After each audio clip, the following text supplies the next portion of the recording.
Nah, saya akan lanjutkan terkait dengan teknik dari pengeboran tanah.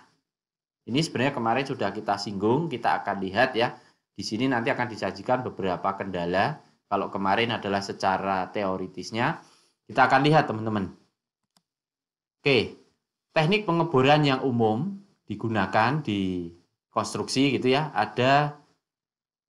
Ini terutama yang umum dipakai di Indonesia, saya sampaikan adalah rotary wash drilling dan core drilling. Kemarin rotary wash drilling ini yang digunakan dengan bantuan tekanan air, gitu ya. Sedangkan core drilling ini yang menggunakan dia diamond bead dengan matanya yang khusus sehingga dia bisa melakukan pengeboran inti. Nah, ini disampaikan perusahaan bor di daerah Bandung, Jawa Barat, gitu ya, lebih sering menggunakan core drilling pada proyek-proyek pemerintah seperti dam dan pembangkit tenaga listrik. Kalau di Jakarta, perusahaan bor di Jakarta ini lebih sering menggunakan rotary wash drilling untuk proyek-proyek di gedung swasta. Jadi ini sebenarnya ada dua teknik umum yang digunakan. Nah, sebenarnya masing-masing ini bukan tentang siapa yang dia lebih baik dan dia yang murah ataupun dia tidak baik, tapi disesuaikan dengan kebutuhan. Ya, kita akan lihat. Ini yang pertama, kemarin saya sampaikan terkait dengan rotary drilling rig atau kemarin dengan rotary drilling, sistem yang rotary untuk pengeboran. Nah, sistemnya seperti ini, ya teman-teman. Nah, ini di sini ada alatnya. Kemudian di sini biasanya pakai tripod untuk meletakkan bagan dari pipa bor kita untuk nantinya memasang maupun mengangkat dan lain sebagainya. Ini ada tripod nanti. Nah, kemudian ini dimasukkan. Kemudian ini dibantu. Kemarin saya sampaikan ada pakai pompa air bertekanan. Dimasukkan ke dalam sehingga nanti dibantu pada saat di depan ini ada mata bornya, ketika nanti dia bekerja, berputar, dibantu oleh tekanan air sehingga nanti dikeluarkanlah di sini. Jadi di sini adalah untuk pengeluaran dari hasil pengeboran kita, gitu ya. Ini yang sistemnya rotary drilling. Nah, ini banyak matanya sebenarnya. Ada yang tipenya fishtail seperti ini, ada yang nanti matanya memang bentuknya drilling bulat gitu ya. Nanti teman-teman bisa lihat di lab, ada di sana. Nah, ini macam-macam. Nah, ada yang juga sistemnya single core, berarti ini hanya satu tabung gitu ya. Nah, ini yang nanti kita bisa gunakan. Oke. Nah, teknik pengeboran yang umum tadi saya sampaikan, terdapat pandangan umum yang salah bahwa core drilling ini lebih baik atau lebih superior daripada rotary wash boring. Nah, saya sampaikan tadi jangan sampai kita salah kaprah. Oh, kalau core drilling pasti lebih baik daripada yang rotary wash boring gitu ya. Jangan sampai kita berpandangan yang salah karena sebenarnya penggunaannya sudah disesuaikan dengan kondisi tanah yang ada gitu ya. Nah, core drilling ini tidak baik digunakan untuk tanah lunak yang sensitif terhadap gangguan. Karena nantinya penarikan core barrel dari lubang bor ini berperilaku sebagai piston yang menyebabkan sedotan ya di vakum gitu yang akan mengakibatkan gangguan serius pada sampel atau contoh tanah. Jadi core drilling ini dianjurkan untuk tanah sedang sampai dengan tanah keras saja. Sedangkan rotary wash drilling ini digunakan untuk segala jenis tanah.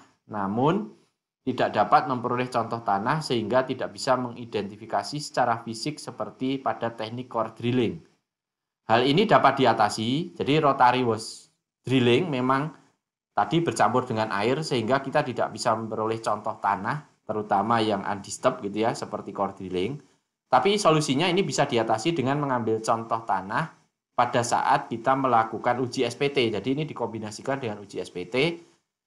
Dengan tabung nanti khusus untuk pengambilan sampelnya dengan frekuensi yang misalkan nantinya lebih rapat gitu ya. Kalau kita ingin mendapatkan memang sampel tanahnya yang lebih baik. Oke, kita akan lihat. Nah, ini beberapa rangkuman teknik pengeboran, prosedur, kecocokan dan juga limitasinya. Nah, teman-teman bisa pelajari ya. Nanti untuk rotary drilling ini nanti cocok untuk apa saja gitu ya. dia biasanya lebih cenderungnya tipe tanah yang bervariasi bisa, gitu ya. Direkomendasikan untuk spesial tanah lunak dan tanah yang sensitif. Jadi lempung lunak dan lempung yang sensitif itu bisa.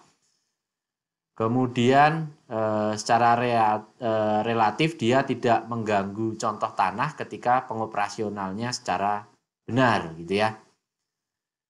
Batasannya atau kekurangannya adalah tidak bisa mengidentifikasi jenis tanahnya. Tidak cocok untuk pengeboran di batuan, gitu ya, karena mata bornya memang tidak cocok di sana. Kemudian juga ini tergantung dari skill dari yang melakukan pengeboran, gitu ya. Nah, kalau core drilling dia tidak cocok untuk tanah yang sensitif dan relatif cocok untuk tanah yang sedang sampai keras. Kemudian kemungkinan bisa digunakan di formasi batuan dan dapat mengidentifikasi jenis tanah secara fisik karena dia langsung ngambil contoh tanahnya. Nah, ini ketidaksesuaian atau batasannya adalah tidak cocok untuk tanah lunak dan sensitif. Kemungkinan bisa menginduksi likuifaksi pada pasir ketika kita melakukan drilling ini, gitu ya. Apabila kita tidak melakukan dengan prosedur yang benar. Kemudian hasilnya juga sangat tergantung oleh kemampuan dari si pengebor atau juru bornya. Oke, saya lanjutkan. Yang berikutnya adalah kita masuk ke pengambilan contoh dari tanah asli, gitu ya. Tanah yang memang ada di lapangan. Kita lihat. Pengambilan contoh tanah ini nantinya jumlah dan besarannya akan sangat tergantung pada yang pertama tujuan pendidikan tanah kita. Kemudian kondisi geologi yang ada di lapangan serta kompleksitas dari struktur geoteknik kita. Nantinya strukturnya akan menggunakan struktur apa, itu sangat berpengaruh apakah dia pakai pondasi dangkal, pondasi dalam, timbunan, galian, DPT, terowongan, gitu ya. Itu nantinya akan mempengaruhi dari besaran jumlah dari sampel contoh tanah kita. Untuk identifikasi dan klasifikasi tanah, ini sedikitnya kita membutuhkan satu lubang bor atau galian uji dengan pengambilan contoh tanah harus didapatkan atau tersedia, gitu ya. Contoh tanah harus diperoleh dari setiap lapisan tanah yang dapat mempengaruhi perilaku struktur. Nah, ini kalau teman-teman kemarin sudah belajar klasifikasi tanah, nah nanti dalam skala besar gitu ya, kita harus mengambil sampel tanah ini per layer dari tanah yang kita ingin lakukan identifikasi atau klasifikasi. Kita harus peroleh sampel tanahnya, sehingga nanti kita bisa memang lakukan identifikasi baik dari klasifikasi berdasarkan kemarin ya, ada yang dengan sistem ASTM, ada yang ASTO dan lain sebagainya, di mana mereka membutuhkan kemarin dengan uji gradasi, kemudian ada uji batas-batas Atterberg, kemudian juga dengan uji-uji yang lainnya. Kemudian pengambilan contoh tanah dapat diganti dengan uji lapangan jika terdapat pengalaman setempat yang cukup, tapi catatannya adalah pengalaman setempat yang cukup tentang korelasi uji lapangan dengan kondisi tanah untuk memastikan interpretasi yang tidak ambigu terhadap hasilnya. Jadi sampel tanah ini kalau memang di daerah tersebut sudah pernah dilakukan uji dan banyak atau tercukupi sampelnya, itu kemungkinan atau memungkinkan kita bisa lakukan yang namanya uji korelasi atau interpretasi dengan empiris, gitu ya. Sehingga kita contohnya tidak terlalu banyak, kita lakukan pengujian beberapa, nanti kita lakukan interpretasi dari data-data yang dulunya pernah dilakukan pengujian dan pengambilan contoh tanah di sana. Tapi kalau memang belum ada, ya ini syaratnya harus memang wajib dilakukan pengambilan contoh tanah. Oke, pengambilan contoh tanah kemarin ada dua jenis, yaitu tanah yang terganggu atau disturbed soil, kemudian contoh tanah tak terganggu, undisturbed soil. Nah, untuk tanah tak terganggu atau undisturbed ini ada 3 jenis cara umum dan alat untuk pengambilan contoh tanah yang ada di Indonesia. Yang pertama dengan stationary fixed piston sampler. Kemarin saya sudah coba singgung, yaitu dengan sampler yang dia punya piston sehingga dia bisa menekan si sampler ini, si tabung ini untuk mengambil contoh tanah atau sampel tanah. Ini cocok digunakan untuk tanah yang sangat lunak sampai tanah lempung lunak, di mana nilai SPT-nya, teman-teman nanti kalau belajar atau melakukan uji SPT, nanti di sana kriterianya kurang dari 4 dengan cara ditekan, gitu ya. Kemudian 2 dengan open drive thin wall tube sampler. Ini digunakan untuk tanah medium stiff clay. Jadi tanah tanah dengan kekerasan sedang atau kekakuan sedang untuk tanah-tanah lempung. Ini caranya nanti N-nya disyaratkan juga 4 sampai 8 perkiraannya untuk tanah-tanah ini dengan cara ditekan. Ataupun nanti kalau memang tanahnya cukup kaku gitu ya, nilai N-nya 8 sampai 15, itu bisa digunakan thick wall tube sampler. Dengan caranya adalah dipukul. Jadi kalau yang SPT-nya masih 4 sampai 8 ini dimungkinkan masih bisa ditekan, tapi kalau yang 8 sampai 15 ini sudah tidak memungkinkan untuk ditekan, sehingga nanti caranya adalah dipukul. Oke.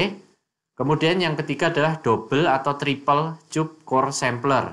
Nah, ini kemarin jenisnya ada yang Denison, Pitcher atau Messier sampler. Ini biasanya untuk tanah yang kaku sampai tanah lempung yang keras. Ataupun bisa untuk tanah clayy atau silty sand, jadi tanah pasir kelempungan atau kelanoan dengan nilai SPT-nya lebih dari 15. Nah, ini nanti caranya dengan cara diputar, ditekan, dan dibilas potongan tanah dengan air. Nah, ini karena dia ada double atau triple, gitu ya, nanti bisa dibantu dengan air. Tapi tidak mempengaruhi dari kondisi tanah kita. Jadi tanah kita terlindungi di core sampler yang paling dalam. Sedangkan core luarnya nanti dengan bantuan air atau dengan cara diputar, ditekan, itu bisa mengambil contoh tanah kita. Sehingga sampel tanah akan aman di dalam core yang sebelah dalam, sedangkan core luar dia kerjanya untuk memotong dari tanah tersebut. Ya. Oke, saya lanjutkan. Nah, ini rangkuman dari teknik-teknik pengambilan contoh tanah. Silahkan nanti teman-teman bisa pelajari. Tipe-tipenya apa, ukurannya, kecocokannya, ketidakcocokannya, kemudian prosedurnya seperti apa. Terus kemudian ini kemungkinan ketidakakuratan hasil gitu ya. Sumber-sumber dari gangguan tanah yang bisa mungkin didapatkan atau kita bisa hindarkan, ini nanti bisa dipelajari di sini. Dan ini ada catatan tambahan. Nanti silakan teman-teman untuk dipelajari secara lebih detail. Saya lanjutkan. Nah, ini jenisnya yang pertama fixed piston sampler. Nah, jadi seperti ini. Jadi dia punya piston di atasnya, di mana nanti ketika si samplingnya ini seperti ini ya. Ketika nanti kita ingin mengambil contoh atau soil sample di sini, nah nanti si pistonnya akan menekan ke bawah sampai kedalaman tertentu, gitu ya. Nah, nanti untuk mencabutnya ini ada vakumnya, sehingga nanti sampel tanah ini ketika kita cabut dia ikut naik ke atas, dia terpotong gitu ya. Nah, ini sistemnya dia memang untuk tanah yang lunak sampai tadi yang sedang gitu ya. Nah, ini masih sama cara kerjanya ya teman-teman. Ketika dia dimasukkan, targetnya kita di sini, kita mulai dorong dengan piston, sehingga nanti tanahnya masuk ke dalam tabung kita, kemudian nanti dicabut gitu ya, sehingga tanahnya benar-benar kita bisa dapatkan contoh tanah yang undisturbed. Oke, saya lanjutkan. Ini yang tipe open drive tube sampler gitu ya. Nah, ini sebenarnya prinsipnya hampir sama dengan yang tadi. Kalau tadi itu adalah fix, kalau ini sistemnya nanti bisa dibuka gitu ya. Nah, ini caranya adalah sampel atau tabungnya masuk, kemudian nanti ditekan gitu ya, kemudian nanti dicabut ke atas gitu ya, teman-teman. Oke, saya lanjutkan. Ini untuk dimensi dari thin wall tube sampler. Jadi ini yang sampler dinding tipis. Ini nanti teman-teman bisa pelajari, ini masih mengacu pada ASTM. dimensi-dimensi dan juga nantinya toleransi-toleransi dari sampler ini yang perlu kita perhatikan supaya memang samplingnya terstandarkan gitu ya. Jangan sampai di sini ada aturan di ujungnya ini lebarnya berapa atau diameternya berapa, nanti karena rusak diameternya ini berkurang atau membesar, ini yang mempengaruhi dari sampel kita yang harusnya sampelnya dengan seperti ini bisa masuk, misalkan dia sedikit menyempit karena memang tertekan gitu ya, nantinya berpengaruh terhadap sampel yang kita dapatkan. Nanti kita perlihatkan di belakang beberapa contoh kerusakan dari sampler ini seperti apa.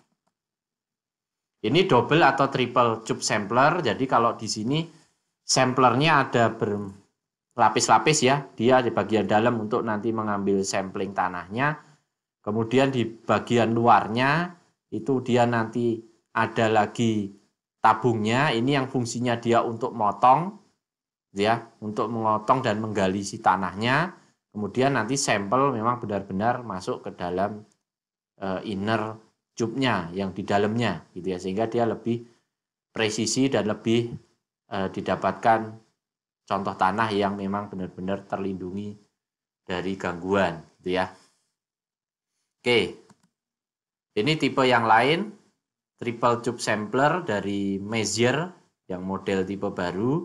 Nah, ini lebih advance lagi nih, tipe-tipenya seperti ini.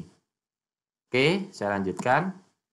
Nah, masalah umum pengambilan contoh tanah yang ada di kita biasanya apa? Oke, kita lihat ya. Kebanyakan perusahaan yang melakukan pendidikan tanah hanya memiliki yang tipe open drive sampler dan dipakai untuk segala jenis tanah. Nah, ini nanti open drive nanti tidak semuanya bisa kita gunakan untuk semua jenis tanah ya. Nah, di kita dianggapnya dipukul rata semua jenis tanah pakainya open drive sampler. Harusnya kita kalau mau lebih advance lagi ya kita memiliki sampler-sampler yang lain sesuai dengan jenis tanah kita. Misalkan tadi yang triple, double gitu ya, itu yang jarang dimiliki oleh perusahaan-perusahaan pendidikan tanah. Hanya beberapa yang perusahaan memang sudah besar yang memiliki sampler yang adalah double atau triple seperti tadi karena memang mahal. Dengan demikian nanti tidak didapatkan atau tidak diperolehnya contoh tanah dengan kualitas yang baik. Artinya meskipun dinamakan undisturbed sample tapi sebenarnya terdapat gangguan di sana karena tidak cocoknya alat sampling yang kita gunakan untuk mengambil contoh tanah. Dan seringkali tidak mampu mengambil contoh tanah yang dalam, yang sering berkonsistensi agak keras. Biasanya tanah dalam kan tanah keras. Nah, keterbatasan dengan open drive sampler, dia tidak bisa mengambil contoh. Padahal data tanah ini sangat dibutuhkan, terutama kalau merencanakan untuk pondasi dalam. Gitu ya. Jadi, kemungkinan lokasi pondasi dalam, ujung kita dari pancang itu berada di tanah yang cukup dalam dan tanah keras, itu malah justru tanahnya nggak bisa kita ambil karena keterbatasan dari alat untuk pengambilan sampler kita tadi. Ini sangat disayangkan sekali. Nah, kondisi-kondisi ini seringkali tidak disadari oleh owner atau pemilik proyek dan juga oleh engineer sivil yang khususnya non-geoteknik gitu ya. Sehingga karena tidak disadari dan tidak diketahui, ini seringkali menjadi hal yang diabaikan. Sehingga nantinya ketika didapatkan hasil, seringkali hasilnya ini tidak seakurat dan tidak sepresisi yang seharusnya. Kalau memang yang menetapkan spesifikasi ini atau yang membuat spesifikasi pendidikan tanah ini adalah seorang ahli geoteknik gitu ya. Nah, ini yang memang dibutuhkan kenapa ahli geoteknik itu tidak bisa istilahnya dirangkap atau digabungkan dengan ahli yang lainnya, misalkan ahli struktur.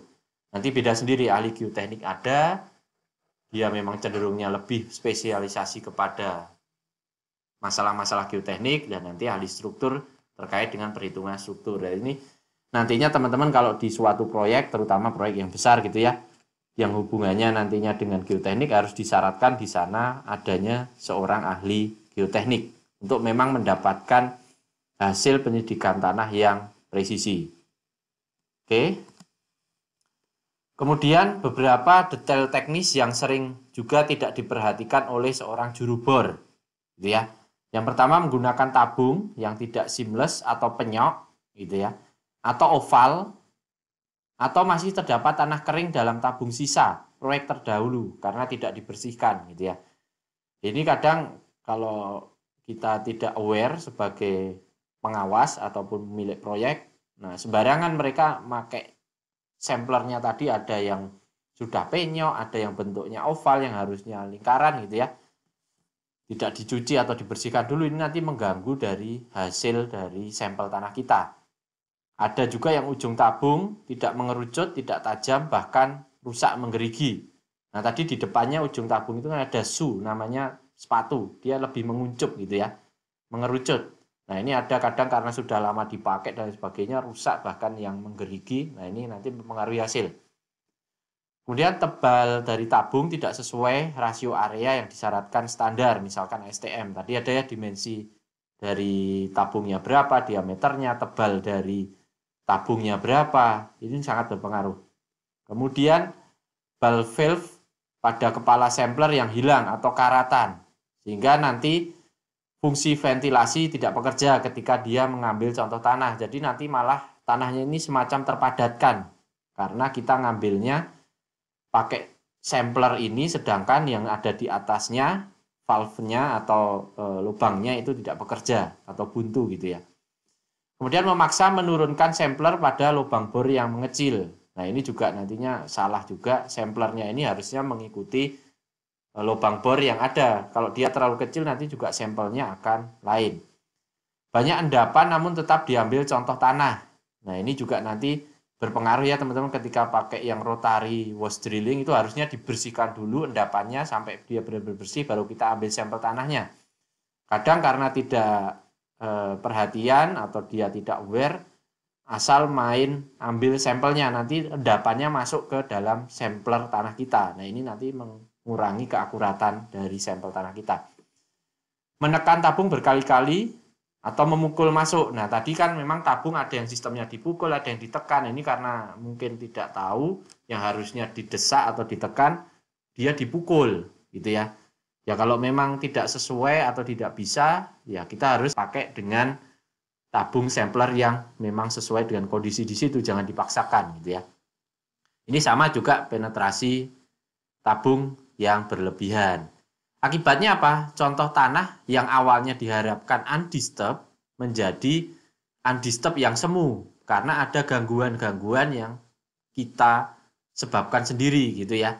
Nah, sehingga nanti contoh tanahnya tidak lagi memberikan atau tidak merepresentasikan dari contoh tanah yang ada di dalam lapisan tanah kita. Jadinya bias gitu ya. Oke, kita masuk yang pertama, uji lapangan. Ini saya sampaikan rangkuman uji lapangan, ada beberapa tipe yang sering dan umum dilakukan di lapangan. Mungkin cukup sampai di sini paparan yang saya sampaikan. Terima kasih atas perhatian rekan-rekan semua. Paparan ini saya ambil atau saya sadur dari workshop Continuing Professional Development atau CPD Ahli Geoteknik Perencanaan Pendidikan Tanah yang disampaikan oleh Insinyur YP Chandra M.Eng dari PT Pondasi Kisokon Raya. Terima kasih atas perhatian teman-teman semua. Semoga ini dapat bermanfaat. Sampai jumpa di lain kesempatan.